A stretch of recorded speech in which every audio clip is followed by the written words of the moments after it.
Yo, yo, yo, yo, yo. Live from the Dream Hotel. My man, Chief Johnson. You know me, Malik Rashid. And look at our special guest. The one, the only, the young legend, Destiny Rogers. Brr, brr, brr, brr. Thank you for that Yes. introduction. Nah, it's warranted. It's warranted. How you feeling?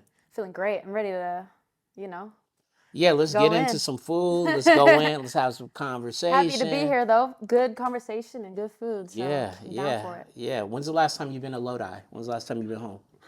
Honestly, I'm lucky that it's not too far from LA. It's only like a 5-hour drive down the 5. I was there for my nephew's birthday last month. Family so- is. I remember going to Lodi. First of all, for those who don't know, where is Lodi? So Lodi is where I'm from. Lodi is where I'm Okay. from. Very, very small town in Northern California. Is it central or northern? It's central. Okay. It's like Central Valley. It's not like it's like about an hour away from the Bay. We're like right in the middle. It's in like between, Fresno. yeah, Fresno, but just go down a little more closer to Sacramento. Okay. And like it's just a town we're known for our wine. There's a lot of wineries there. So a lot of people actually travel to Lodi. It's like a mini Napa. People will come to Lodi and wine taste. We've had Will Smith there. I stayed at the winery. He lit. he stayed at the nicest hotel in Lodi when I met him. I'm like, oh, he's staying at Wine and Roses. Okay. You already know. He got the biggest room. He You got the already biggest know. room. I'm walking in because I've never needed to stay there, and I've always wondered what it looked like inside. And like my childhood like dreams came true going into his room. Yeah, he gonna, was one like- thing he gonna do is he gonna find the best room. No. we might be at the Holiday Inn, but he gonna be. No. Yeah. You know what I mean? I mean, Yeah. it's important where you lay your head. That could potential. It's very important. Because I'm all about energy and vibe. Yeah. I'm being for real. Yeah. So, Speaking like, of energy and vibe, what's the energy and vibe in Lodi? Just nothing. There's nothing there. yes. Nothing comes out of Lodi Except you. except me. Okay. So I'm changing that. Okay. So I just don't know really how much. It's just a small town. Just you see everyone everywhere you go. The whole city is just like an entire square. So there's probably like 5 main streets, a couple high schools. Small. It's small, dude. Like a couple high schools, a couple churches. But church is heavy where I'm from. There's a lot of Catholic churches and Christian churches, and I was raised in that religious. I'm super religious. My dad's from Chicago actually. He was raised in Chicago. Comes from a huge Christian background. My mom being Mexican, being raised Catholic. So I have both kind of religions, growing up. So it was mandatory to go to church on Sunday every Sunday. So did you guys like go back and forth to Christian church and Catholic church? It was only like Catholic church if there was like a wedding or a funeral type beat, but it was mainly Christian because my mom would, we'd all were a family going to church together. My dad was the worship leader in church. So we weren't only going on just Sundays. Like my family had me in the church choir and the kids camp, I was there every day because my dad, prayer meeting, things like that, band practice. I was in the church more than I was at school. They had a hammock for her in the band. Yeah. So growing up in the church, like I grew up in the church also too. As I got a little bit older, it kind of made me, I don't know, like kind of go up against the grain a little bit because I feel like I hear it a lot that people who grow up in church, once they start getting a little bit older, they're like, damn, I don't know if this is my identity or where I want to be. Did you ever have that kind of conflict? Like, you know what? I don't want to be in church all the time. Like, did you have a rebellious phase? Yeah. Growing up, I led into my dad's footsteps on the music side. Okay. So that's where that comes from. Yeah, exactly. Okay. So my dad is very musical. My mom also sings as well. So man, there's something going on out there. Sorry for the background noise, It's all y'all. good. It's all good. But Sorry, I just can't focus. I can't talk about church and get deep when there's sirens. No, yeah, we can wait till that So, passes. intermission while I eat this Yeah, fry. yeah. Go ahead, go ahead. Yeah. Take that bite. I'm gonna have a couple too. Yeah, let's just Fry break. fry break. All right, so a rebellious phase. Yeah. So, I never thought that I would have a rebellious phase because me leading into my dad's footsteps, me and him were the father-daughter like worship duo. So we were kind of like looked up to because it's like, oh, the father and daughter worship leaders, like this is beautiful. So it's like I kind of had that rep as well as the worship leader, worship leader's daughter. Okay. Then I got asked to be the worship leader for my youth group when I was 13 at my church. So I took on that role. And so I was playing guitar one week, drummer calls out sick, I'd hop on the drums. My dad being the worship leader for like the main sanctuary, if a bass player called out sick, Destiny, can you hop on bass this Sunday? Called out sick. So I would do that. I would hop on piano. I would hop on drums. And so luckily I was able to just learn all of these instruments. And so I really thought that worship leading was going to be my calling. And at the time, I was also skateboarding, and I got really, really good. And I was like, I'm going to be in the Women's X Games. Like, this is going to be my bread maker too. And I had plans on building a church and planting the seed for like my hometown and making it my church and things like that. I had all of these goals for myself because I was so heavy into it. Because that's all I've known and experienced and learned about my entire life. So I didn't know what was on the outside world because I was told not to go outside. Yeah, you're in your box. Nothing secular, nothing like that. Yeah. Only thing I could listen to was like Disney Channel, High School Musical, Camp Rock, Jonas Brothers, Demi Lovato, and then Justin Bieber and Taylor Swift, things like that. So I had influence from school and like YouTube and all that. My parents weren't super strict on that. But when I was 16, I remember I was a junior in high school, actually. And, at school, the teachers are like, all right, guys, we're going to go tour a college campus next week. Sign a flyer if you want to go. And I'm like, damn, college already? I got to think about college? I can't see it for myself. I just see music. Like, I just see me traveling and spreading music all around the world and touching people and changing the world. And But is this, just to be clear, this is not you singing pop and R&B. You're talking about worship music. Yeah, Okay. that too. Yeah, because I was thinking of secular as well. I was scared to tell my family. Okay. I was doing some YouTube videos, like posting YouTube videos of me singing cover songs. Okay. And that was like fine. But when I was 16 was when I realized, I don't want to go to college. I want to be an artist. I see myself bigger than just Lodi. There's nothing for me here. My dreams are too big for this small town. Okay. I need to go. Okay. And I need to be an artist. So my family was super supportive. They're like, hey, we got your back. Like, It's amazing. We'll take you as many times as you need to go to LA. We'll drive you. We'll take time off work. Like, my parents were my backbone. And I got a lot of my other family that were just like, yo, she's our superstar. Like, let's do this. Let's support.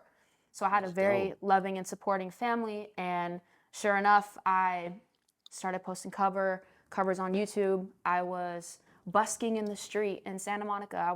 My parents would drive me to Santa Monica to busk on the pier and on the 3rd Street Promenade, just so a special someone can walk by and recognize me. Because I'm like, there's important people in these LA streets, and I want my voice to be heard and get noticed by somebody. So people were throwing in like their business cards in my guitar case. People were like giving me throwing $100 bills in my case. So I was making money too. So I'm like, yo, I gotta keep going because I'm like racking up like $300 a weekend. And I'm like, this is nice. I'm 16. Like, I didn't have a car yet. So I was like just saving it all up. And I paid for my own recording software to work out of my house. So I was just recording music, putting it to SoundCloud, just doing this all by myself. And I had posted a cover of Location by Khalid on YouTube. And a friend of mine, he actually drummed for our church, moved to LA about a year before that. and got an internship at the Stereotype studio. Oh. And he obviously is watching my journey and how I'm, striving to be an artist now. And he showed the Stereotypes, the location cover, and was like, this girl's from Lodi. Some people from the Stereotypes are from Sacramento, so they know where my small town is, and they know nothing comes from there. So I feel like that already kind of like caught their attention, was that I'm from Lodi. And they saw the video, and they're like, yo, we got to meet this girl. So Zach is his name, the intern at the studio. He got in contact with my mom. He's like, yo, Grace, I got some guys that wanna meet Des. They just performed That's What I Like by Bruno Mars.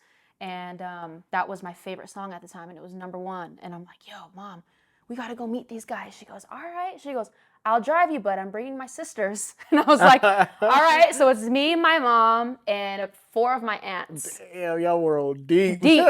Squad was deep. Station wagon? No. It sounds like a station wagon type thing right now. Astro van, something. Nah, one of my aunts lived here in Burbank, and we all just crammed into her little apartment and stayed with her, went to the Stereotype studio, and they just wanted to get to know me. This was my first time in an actual recording studio. I see plaques on the wall, Bieber plaques, Danity Kane plaques, Chris Brown plaques. I'm like, man, okay, this is Los Angeles. Like, this is real. Yeah. I was like, I'm gonna kill this meeting. Like, I had my guitar in my hand. I walked up in there and I'm like, yo, what's up? Like, I was ready to kill that shit. I'm like, yo, let's go. It's my time. And just kicked it. They were just getting to know me and asked for me to play some originals on guitar and piano. So I did. And that was it. Wasn't sure if I was gonna hear from them again. We're literally driving back from Santa Monica to Burbank, and my mom gets a call from Jeremy from the Stereotypes, and he goes, yo, we love Des. Can she come back next month? We want to get her in for a week, put her in with songwriters. Let's start. Like, we want to see what she got. And I was like, damn, songwriters, I've never done that before because I write all my stuff by myself. I was like, but I'm in. I'm now a senior, by the way. I'm 17 now when I got kind of recognized by them. Okay. So I'm like, yo, I don't want to go to college still, and I'm about to be 18. I'm like, I want to move to LA. I want to go. And I went to LA the next month to record with Stereotypes and write. And after that week, that life-changing week, they're like, hey, Des, you want to come back again next month? And I was like, yes. Luckily, my aunt lived here, so I was able to stay with her. So I wasn't dropping no money on like hotels. And at the time, I had a car. So I was whipping it by myself back and forth. Meanwhile, I'm working at Starbucks in Lodi. I'm a waitress at a winery, and I'm the front desk receptionist for my dad. My dad's a hearing aid specialist. So I'm picking up phone calls at the front desk, catching my night shift at Starbucks, and then working at the winery on the weekends. So and trying to follow my dream at the same time. Wow. So I'm like hustling in Lodi, and then in LA, I'm working with Grammy-winning songwriters and producers, living the dream. So how does that? Get it? The dream. Yes. So how does that? I think sometimes that's like the biggest conflict, right? Is like you feel like you're so close, but it also feels so far away. Yeah. Right? Mm-hmm. Like how were you able to just dial in, have laser focus so that you could, like see it through, like obviously signing to the Stereotypes. Yeah. And then obviously, did you have context for what might come after, like all of that? After signing with them, like, do you understand that, they're going to probably introduce me to RCA or whatever the parent company's going to be.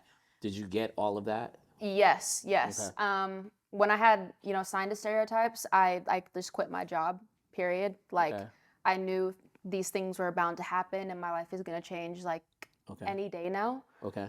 So once I signed with the Stereotypes right when I turned 18, I was here more and more and more. And then I just knew, I just saw my dream and my visions for myself so clearly that I wasn't taking no for an answer, and there's no plan B. Okay. And it wasn't really hard to kind of like flip that switch and be like, yo, this is about to be my life. It was already there. It was already there for me. I just wanted it so bad. I couldn't see it any other way. And what like I kind of got lost in the. No. Just Like, go ahead. I was just asking, like, also, how do you stay focused to make sure? Because again, while you're right there, yeah. you haven't gotten an advance yet. You Yeah. haven't signed a Oh my God. publishing Yeah. deal yet. You know what I mean? There's a Yeah. lot of money being spent for you to go to and from. And I know new artists, they're usually in their head, they're like calculating all these things because they've heard the stories like, is this gonna be recoupable, blah blah blah, like all these Yeah. things that. I didn't know how that worked. Okay, so you were just No. focused on getting to what? Just being the biggest and the best. Like, Okay. that was it. I didn't Okay. know any of the side work or this or money getting thrown in and budgets and things like that, because Okay. that wasn't like really explained to me. Okay. It was just like, yo, Destiny, we're gonna get you some press photos. We're gonna get you styling. We're gonna make sure you're dripped out when you come with us to these events, because like when it was like Grammy week, I came down for the week and I was kicking it with stereotypes, rolling to all these different events. Like, yo, kid, you gotta look fly. Like, we're gonna get you a stylist. And I'm just like, oh, okay, cool. Like, Yeah. you know, whatever. I just thought it was like literally for free. I was like, this is great. No, but no, they really, you know, seen me, you know, being one of the biggest one day, and they really believed in me or believe in me. Yeah. I mean, I think it goes like both ways. Like, first of all, shout out your parents, right? For like allowing you to follow your dreams, but also like being super supportive. Like, because I know a lot of parents, they want their kids to follow their dreams, but to a certain level. extent, Yeah. like, you know, and for them, especially like you said, growing up in the church and the secular part of like that wasn't there, and for them to be like, baby girl, not only follow that, but we'll take you back and forth and all that. So, but then also too, I think you just touched upon like, you're going back and forth, you're in the studio here, but then you're working 3 jobs Yeah, right when I get at back the home. age of 16, 17, 18 years old, which a Crazy lot of work like ethic. adults don't even have that hustle in them to do that. And you know, I think that's powerful, you sharing that story, because I'm sure you have a lot of young fans or fans that are trying to identify their passions and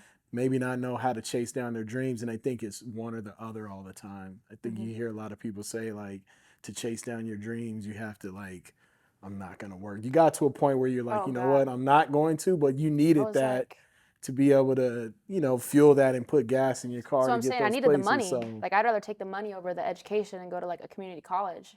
Like, I was striving for the money. Like, I was, still am money hungry, you know, always. yeah. But yeah, that hustle has always been instilled in me. I get it from my mom. I think I've seen her work really, really hard. My mom, my grandpa, my mom's dad, actually immigrated here from Mexico when he was 14 for work. And so with that hard work, and my grandma, my mom's mom, they had 8 kids, and instilled that in all of my mom's side of the family, who I'm the closest to. My dad being from Chicago, I really like don't know my dad's side that well. I haven't seen them for a while, so I don't really know much. So it's really just like my Mexican side that I'm really just tapped into, and I see how they move. And when I was 16, like, my parents divorced, and so I was going through that at the same time. Really? Yeah. My parents Okay, split, okay. and I had to choose: you're gonna live with your mom or your dad. And I was like, I can't leave my mom alone.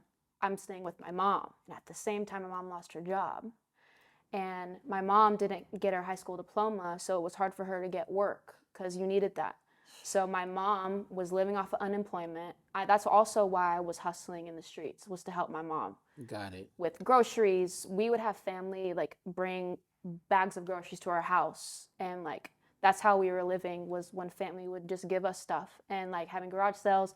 My mom was pawning her jewelry. My mom was posting things on OfferUp. Like, we were selling everything in our house just to keep it.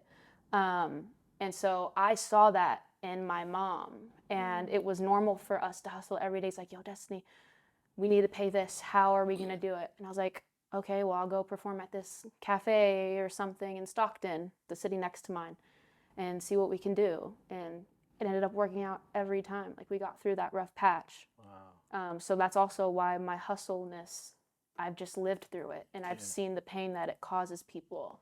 And you're always going to get through it. You just can't stop. Yeah.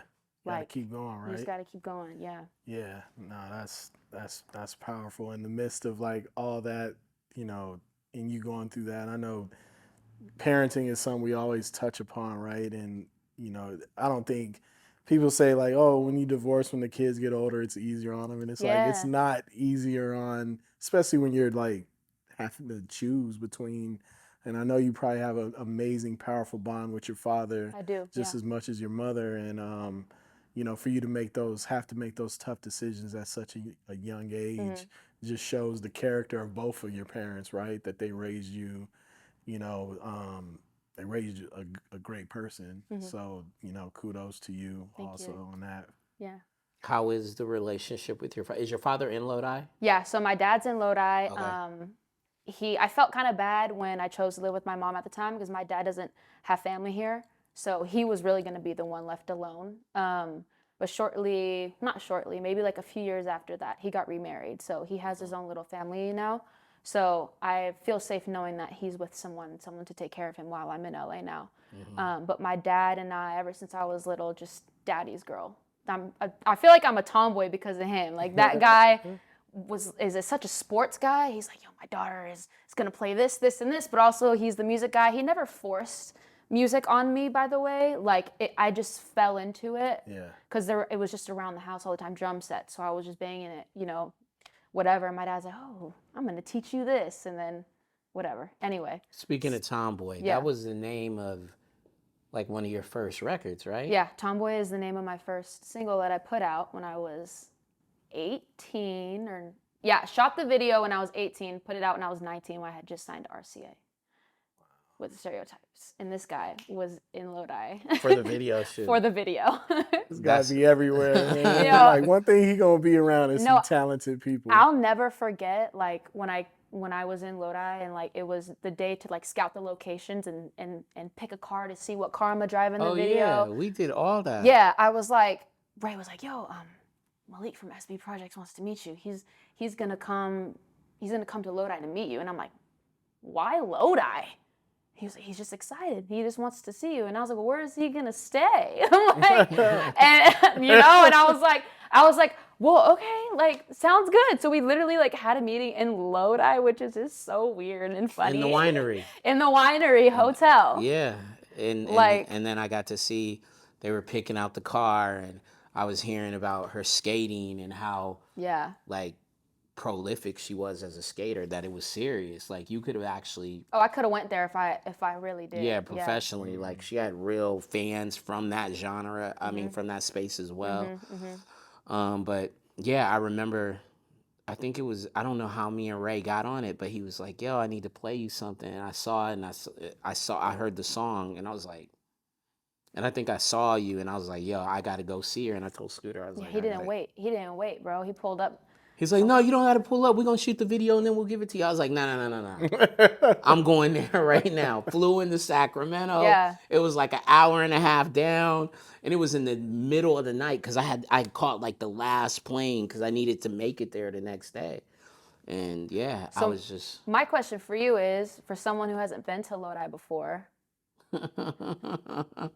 how was it? You know what? To be super honest, Yeah. it was like you described it. It's almost like a mini Napa or like Temecula. Yeah. You know what I mean? It's like wine country. And it was super peaceful. I came in the middle of the night. So I was like, fuck, I'm just like, this is not good. This is a movie. This is Blair a horror Witch? movie. Yeah, this is potentially It's a ghost you know town. What I'm saying? Like it's a ghost Wrong town. Turn, Especially whatever at those night. kind of Yeah. movies. Yeah. So I couldn't see it, but then go ahead. But let me ask you, to go to Lodi, hearing her song, what drew you to, you know what I mean? What was it about her? Because you've been around a ton of talent, right? And Tone, storytelling, like the narrative that they were developing. It was a girl who was a skater, but she was singing R&B. She was a skater though, and she was from this small town. And it was like, this is all the things. This checks the boxes. Like the story's gonna be dope, and then the person is dope. And again, I dive in. I get under the hood. Anybody that knows me knows that. Like you know, and her family, the Catholic upbringing, your grandmother. I remember you were talking about your grandmother cooking, and I was just like I try to like immerse myself. Whoever I'm like, if I'm gonna sign something, I got to be able to immerse myself in that space. And it was, her story was just so interesting, and then the juxtaposition to come from where she's coming from but singing R&B, I was like, how did this come about? So it was extremely special, and I was championing it, you know. Unfortunately, but fortunately, it didn't happen with me, but it went to where it was supposed to go.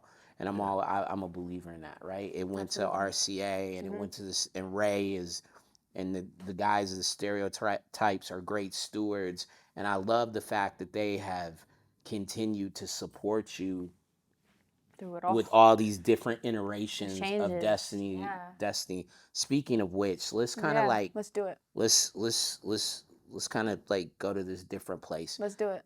New record coming out. Yes. New record, new story. Yeah. Actually, old story, but Old first time story. you're ready to tell the story. First time in people's ears. Yeah. Tell the story. What are we talking about? All right. Well, first off, before we start the story, I just wanted to say that I actually haven't been in this exact room. I've been here before, but the last time I was here, it was on my 22nd birthday. For my 22nd birthday, I re-celebrated as my 21st because I turned 21 during 2020. So I wasn't able to go out or nothing. So I was like, for my 22nd, I'm treating it like my 21st. So I rented out the Nice Guy, threw a big old party, and my friend surprised me with the room at the Dream, this exact room. I don't know if it's the exact room, but it's the exact floor plan and Oh, how then everything this the room. looked, This right? is the room then. Oh, There's okay, only so one of these. there's only one of these. Yeah, this oh, is it. this is the exact room. Okay. Okay, now I'm looking at it a little differently. But okay, so the last time I was in this exact room was my birthday, September 13th, 2021. Okay. And I had just gotten out of the relationship with my ex-girlfriend 2 months before, which was a secret. Okay. And we broke up and no one knew. I was heartbroken, but I still invited her to my birthday. She shows up, we get in a huge fight, and I was heartbroken, and being in this beautiful room that anyone is lucky to even stay in for a night, it was one of the worst experiences of my life because of how heartbroken and sad I was. And so, and I was hungover and like lit most of the time, and like I was so like messy in here, like inviting randoms into here, and we were partying in here. Got it. And it was just a crazy night. And I'm actually like, I want to show you the pictures of me in this room from 2 years ago. Yeah. Or 3 years, 2020, 2 years ago. I want like the camera to see this too, but this was Are you me. able to see this? Or I can just send y'all the images later. But this is me on that couch, There it Yeah. is. sad as fuck because I'm Oh, literally. you're lit. Well, I was crying all night No, you can totally. and tell you're hungover at the same time, and this was my Kleenex and water that was like posted It's up in the couch literally in right there, here. in that room. Yeah. I was crying in there. I couldn't even sleep, so I was just sitting on the couch, bawling my eyes out. Like this is, and on top of that, it was September 14th. So this was like the same week. And it's September 19th today. Wow. Full circle. Like full Full circle, circle. 2 years later, that's not even the person I was on that couch 2 years ago. Because there's been a lot of change in between then and now. So let's talk about it. Yeah. Let's talk about, you said it was a secret and all these different things. Like, so not only are you going through heartbreak, but you're having to go through it sort of in solitude, right? Because you're not able, other than, I'm sure there were people who knew, but in terms of like your family, or go to somebody and like go cry on your mother's shoulder or your father's shoulder and be like, yo, I'm hurt. Yeah. Like I just, my first heartbreak just happened. It just transpired. So let's talk about all of that. Yeah. So when I was 19, that's when I signed my deal with RCA and I was able to move to LA. Okay. I'm literally going to start like kind of from the beginning Yeah. to give y'all detail because Yeah. it's important and I want to share it. Absolutely. Thank you. We Yeah. appreciate it. So when I was 19, I moved out. It's January 2019. I moved out. I get a crib all by myself, an apartment, and a few months later, I had met a girl that, through skateboarding actually, I had met a girl, and I just really wanted to be friends because I'm like, I don't have any friends nor girls that skate like me. I was like, let's skate, whatever. We meet. I end up feeling things towards her a little differently than just a friend, and it's my first time kind of feeling this.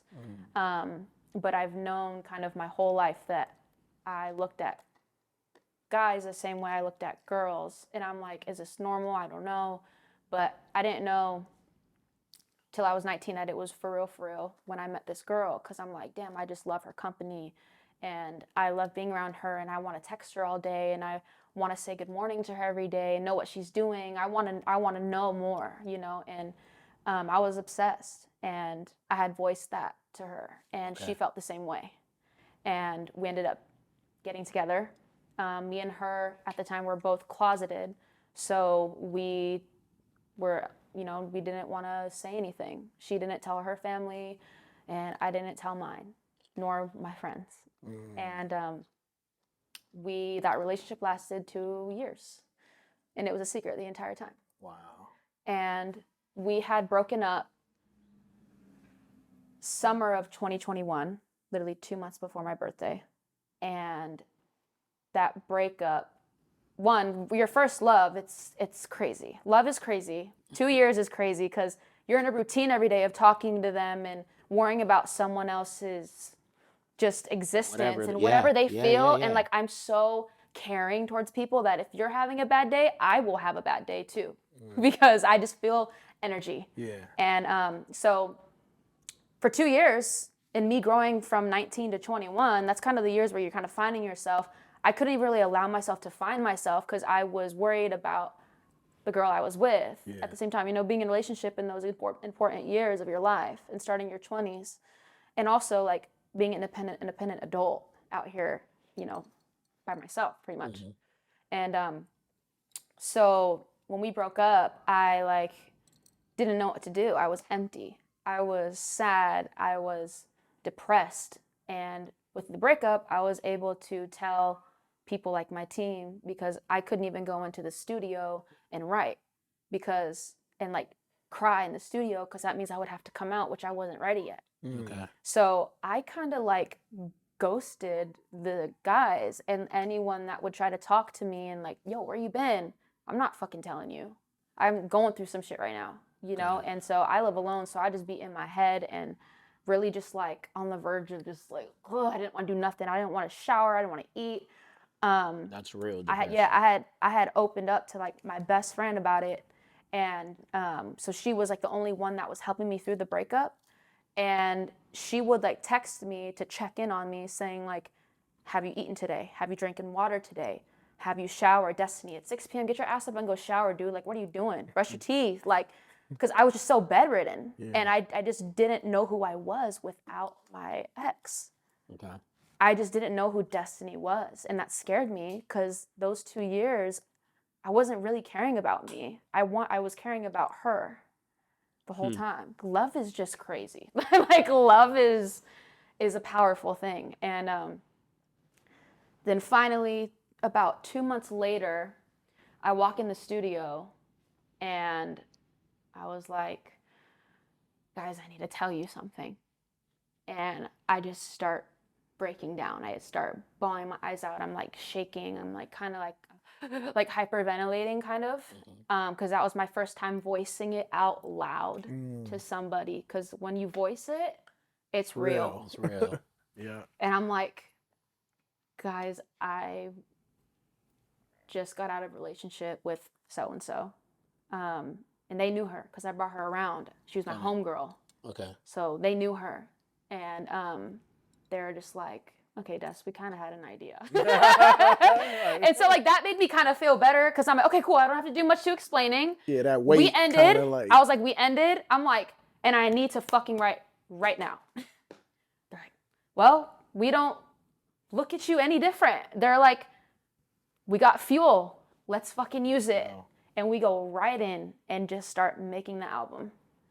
And during the album process, me and her were also going through our breakup process where we are like, oh, let's be friends. I miss you, but we can't be together, so let's stay friends, which is not a good idea. To be friends with your ex 2 months after, which is why we got in a fight at my birthday, because I invited her, because I was like, oh, she's my friend. I'm gonna invite her. Get in a fucking fight. Then I'm crying on the dream couch in the biggest room in the building, and had a terrible time here.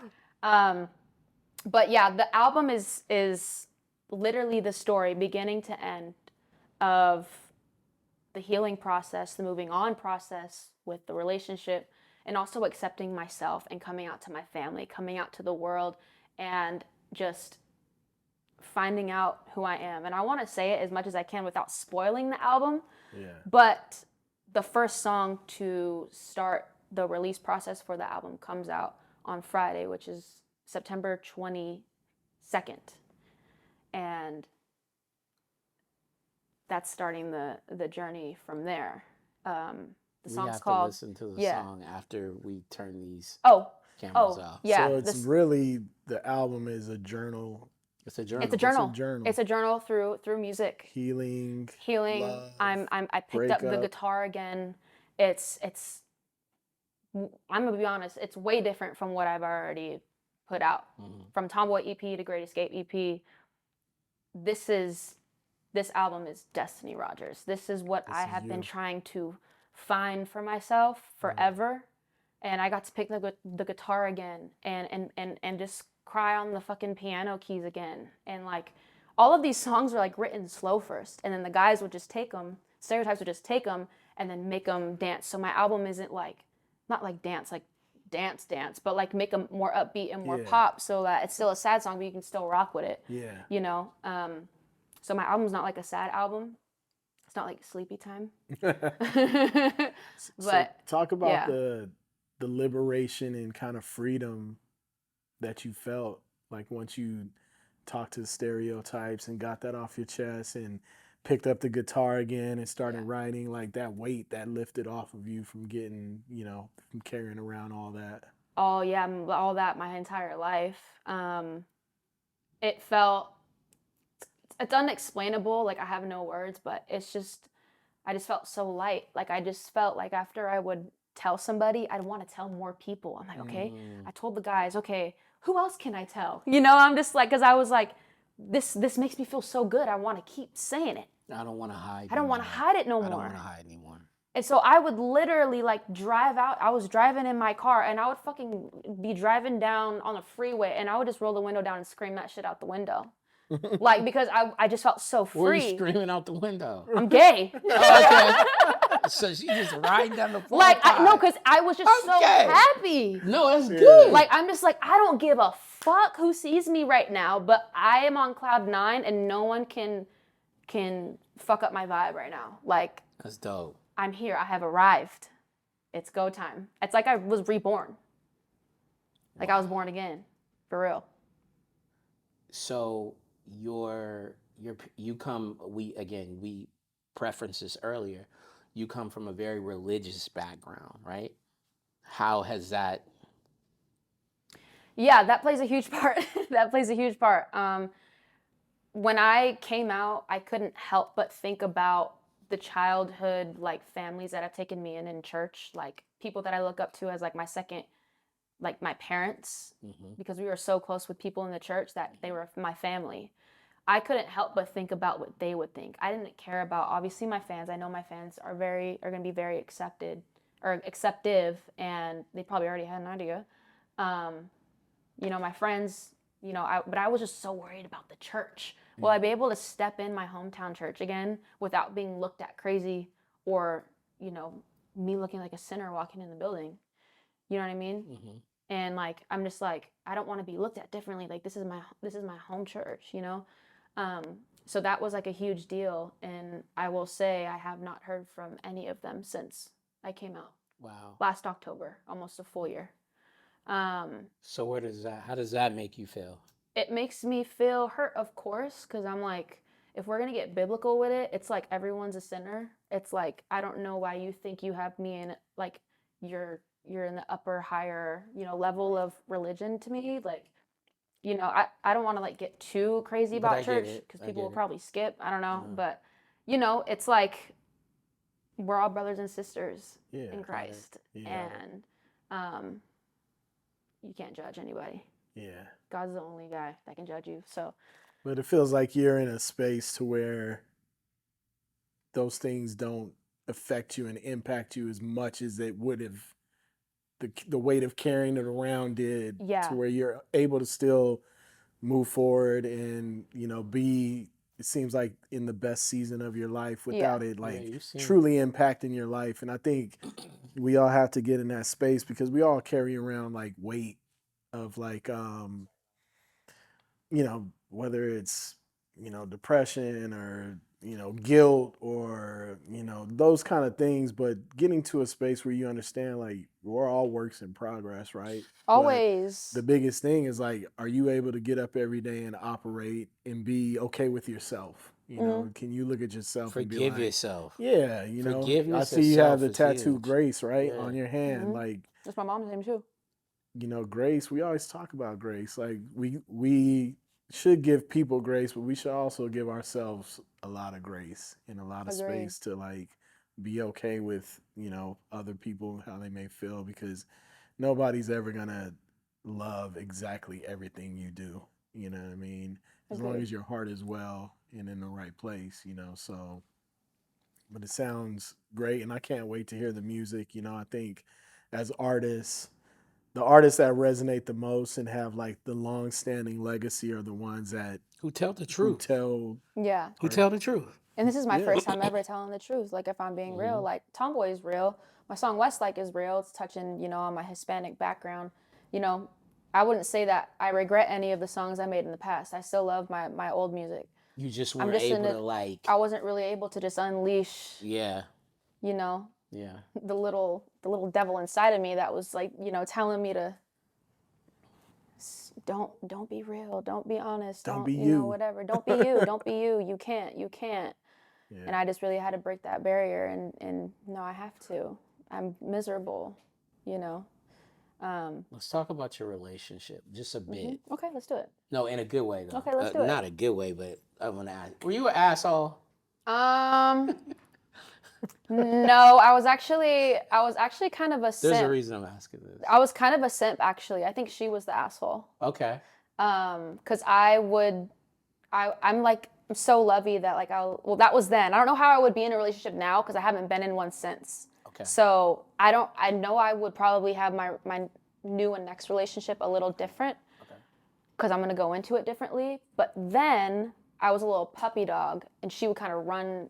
She was kind of the leader in the relationship.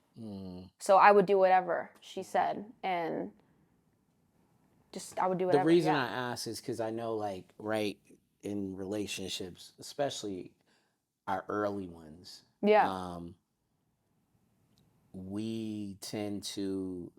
we forget, like, whatever we contributed to it being dysfunctional.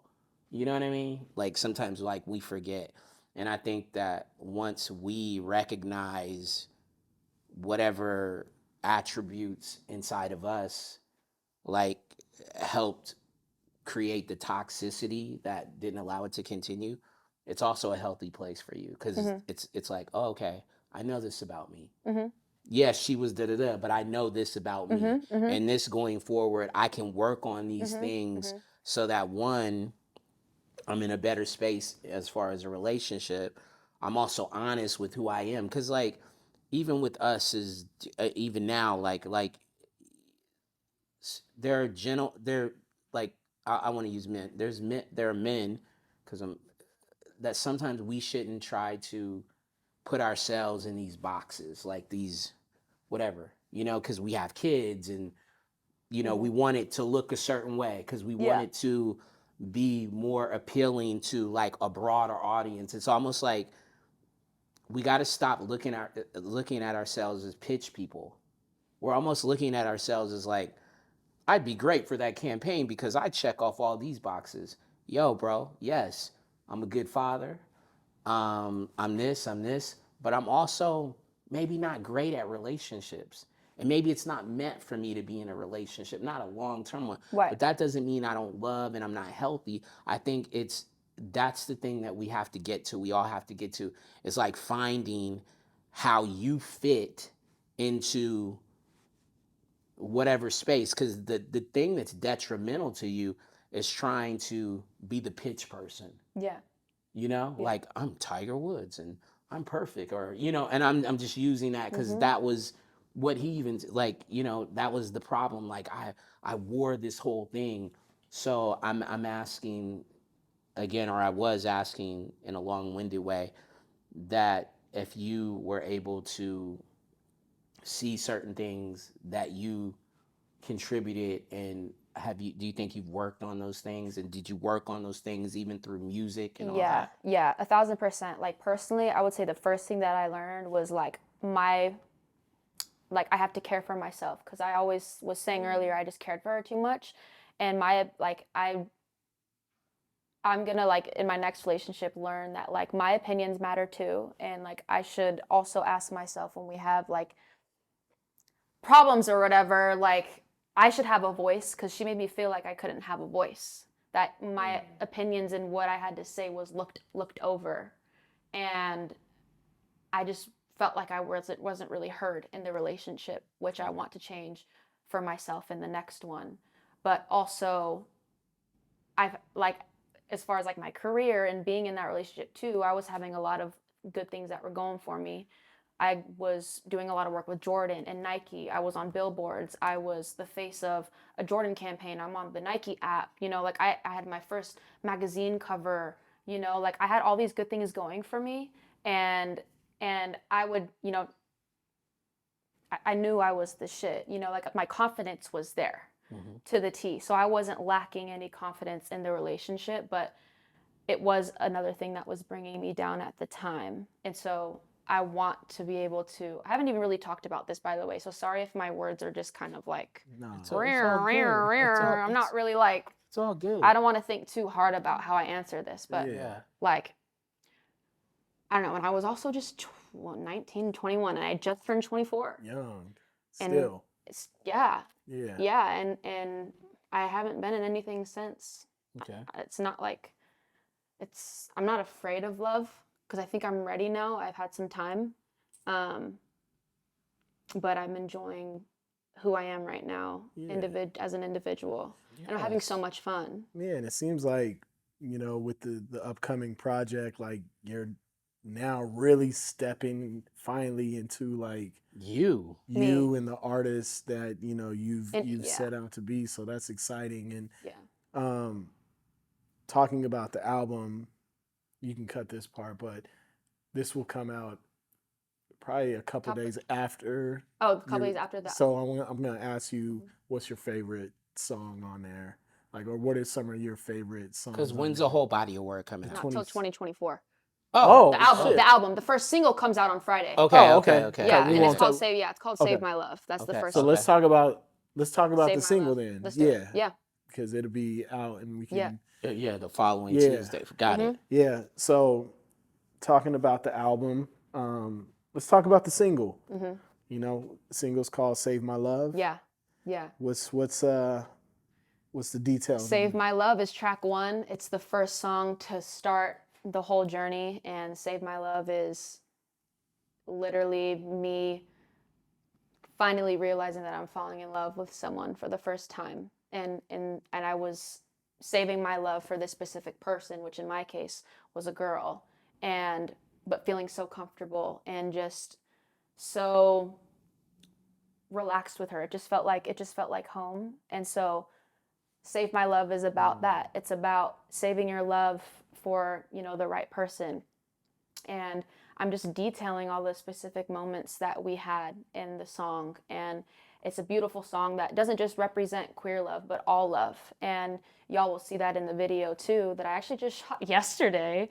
Wow. It's also just a message that I just want to bring awareness to just love in general, and not just a queer relationship, which it just works for anything. So it's a beautiful song. It's just the perfect starter for the entire journey. Like, you need to buckle up your seatbelts when this album is out. And then she talking her shit, because y'all gonna know. So project, you one of them. Yes. You wanted him. Yes. Yeah, let them know you wanted him. The full project 2024. Yeah. And then I'm assuming tour. Oh and, yeah, like, 2024 is gonna be a busy one, man. Like Yeah. like right now, I'm happy I'm kind of getting this out of the way now because this is like my like third or fourth time in front of the camera talking about this. So it's still all fresh. So you guys are helping me, relearn how to ride a bike. So by the time it's go time, I'm already loosened up. And then tour wise, like what places have you been that you're excited to go back to? Like what places have you not been that you're like looking forward to, going to perform at and see the culture and all that stuff? Yeah. So in 2019, I did my first tour. I opened for an artist named Rule. We toured U.S. and Europe together. So we did like about 42 shows. I saw all of America and then most of Europe. But in Europe, I'm specifically excited to go see Italy. I've never been to Italy. Okay. So I want to go there. And I have been to Asia, but not for shows or anything, just for like kind of just playtime. So I would just go out. I went to the Philippines. I actually did a show in the Philippines in January. And then I was just in Japan a few months ago, just meeting people, kicking it with people that I've been meeting to meet in Tokyo. But I'm dying to go to Korea because I have a huge fan base in Korea as well.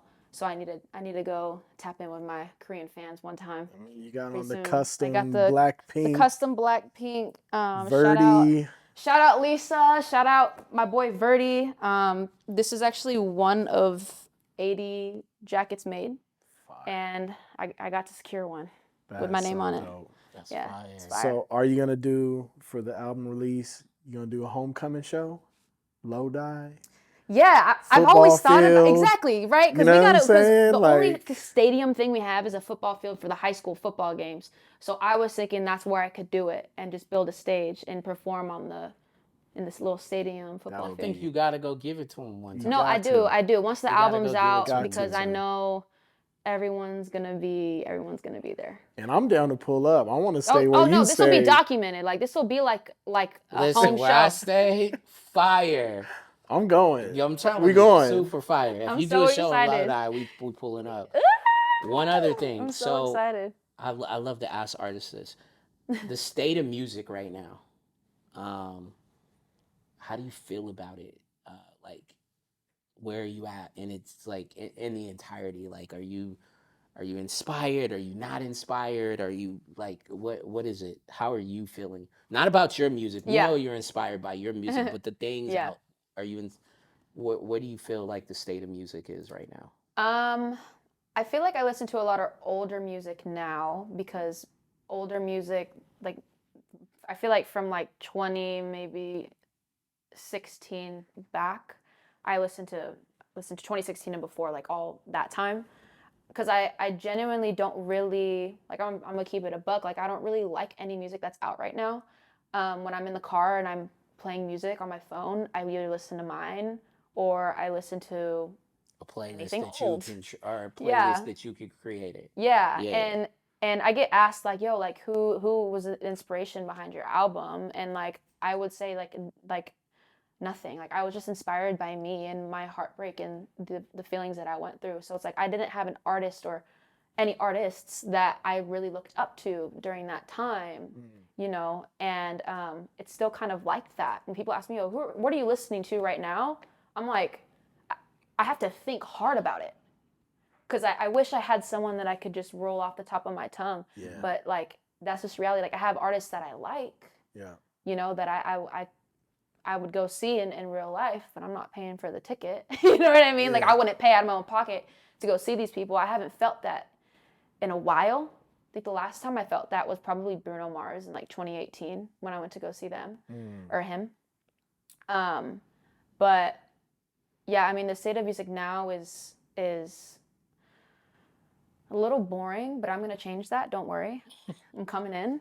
It's time. Hot. It's time. Like, Okay. it's time. I've had my little hiatus and time to relax, but Yeah. woo!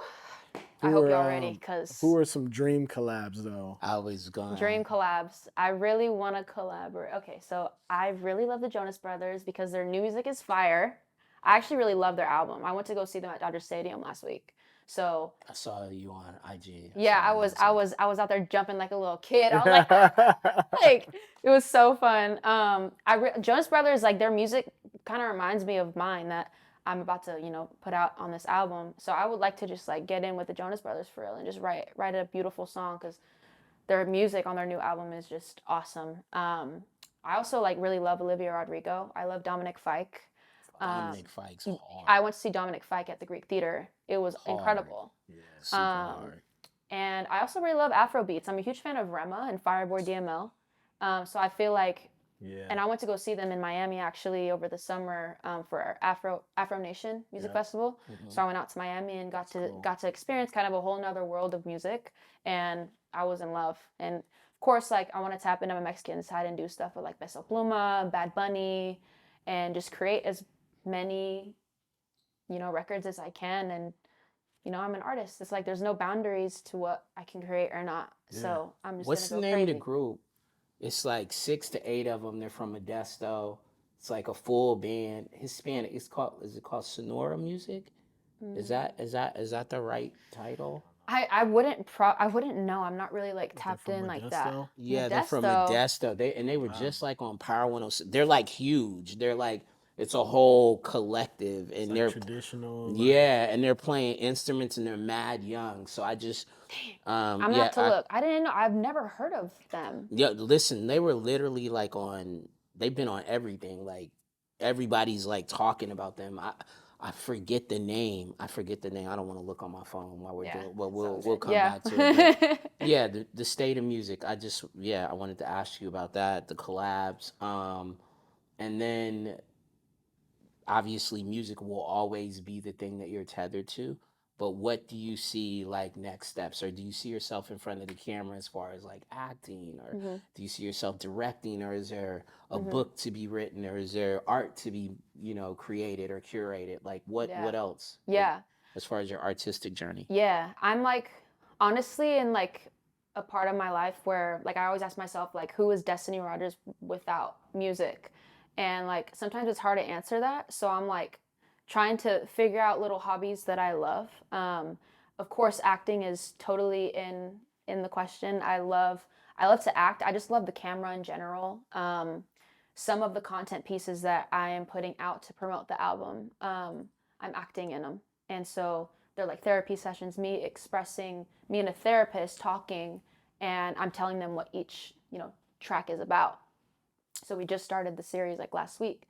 I saw the post. Yeah. Ill. Thank you. Super ill. Thank you. So there's one of those for every song. Got it. Yeah. So acting is totally in the picture, along with modeling. I love fashion. I want to be able to make my own clothing line one day and collaborate with like Jordan and put out my own shoe. I love sneakers. I just love anything fashion. So like I need to go to Fashion Week Paris. You gotta invite me because I'm trying to go. It is. Right? Big sneakerhead. Yeah, I'm a sneakerhead, fashion head. Like I can't wait to create my own pieces one day. Like my merch is gonna be fire. When's the last time you skated? Last time I skated was probably like 2 months ago. I was just skating in like the parking lot of my apartment. So, like just like seeing if I got my chops up, and I don't. I don't because why was I so sore the next day? I was like, damn, like, is this like getting old? Because I don't like it. Rusty, just a little rusty. So you're a sneakerhead, right? Yeah. What's your Mount Rushmore sneakers? So Mount Rushmore sneakers, you asked me like my top 3? Your top. Or I don't even know. Don't even ask me that. I'm a dumbass. We'll delete that. We go through this all the time, right? My top 4? We're always like, who's on is 4? Right? Okay. Mount Rushmore sneakers. Okay. Mount Rushmore sneakers. My top number 1 that I have never owned yet are the Chicago one Off-White. I want the Chicago one Off-White. That I still need to get my hands on, but they are just so. They'll stretch to get them for you. Expensive. Oh, I know. Oh, trust me, it is in the works as we speak. Number 2. Let's see, what's a good one? I used to have the Travis Scott SBs, like the bandana colorway, because I just love like the chunkiness of it, and I'd wear it with like a baggy pant, but I had to sell those. So I sold those and made a nice little Okay. checky check out of it. Yeah. So, and it was kind of worth it. Yeah. So, but I sold those, but I've already owned them. But those are top 2 because I just love the color. Okay. Let's go number 3. Number 3. Oh gosh, there's so many. Number 3 I actually have. They're the new green SBs, like they look like the 4s. Yeah. So I got the new SB green. And then number 4 would probably just be. I'm like, do I want to pave away from Nike, or should I stay in this? Stay where you need to stay at. Because I'm wearing some Adidas right now, the Bad Bunny collab right now. Oh, those are fire. Yeah. Those are super dope. My 4th favorite shoe at the moment would be. I'm starting to wear a lot of Solomons, and the Nike Vomeros.